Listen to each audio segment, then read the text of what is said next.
Hello', খবৰ কি আপোনালোকৰ? নিশ্চয় ভাল। আজি মই আপোনালোকক মোৰ এই সপোনৰ ঘৰখন দেখুৱাইছোঁ।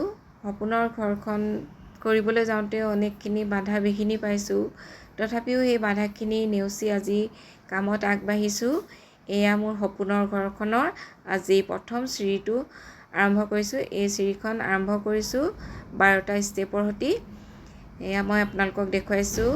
মোৰ কৰিবলৈ মন নাছিলে, তথাপিও আমাৰ ইয়াত কাম কৰা এজন দাদাই ক'লে, বাইদেউ এটা ভিডিঅ' কৰকচোন, মোৰ চাই ভাল লাগিব বা আমাৰ মানে স্মৃতিটো ইয়াতে ৰ'ব।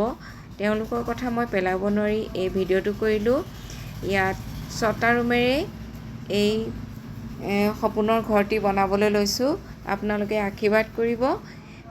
এয়া ছট দিবৰ কাৰণে এই কামখিনি যোজা কৰি আছোঁ। আপোনালোকৰ কেনেকুৱা লাগিছে বাৰু জেগাটুকুৰা দেখি? নিশ্চয় ভাল লাগিছে। এয়া 6টা ৰুমেৰেদি কৰিছোঁ। অকণমান বহল আহলকৈ বনাইছোঁ। ৰুমবিলাক ডাঙৰ ডাঙৰকৈ বনাইছোঁ। যদি মোৰ ভিডিঅ'টো ভাল পায়, লাইক কৰিব, শ্বেয়াৰ কৰিব, এণ্ড কমেণ্ট কৰিব। আৰু এই বাজনী সদায় আমাৰ লগতে আছে।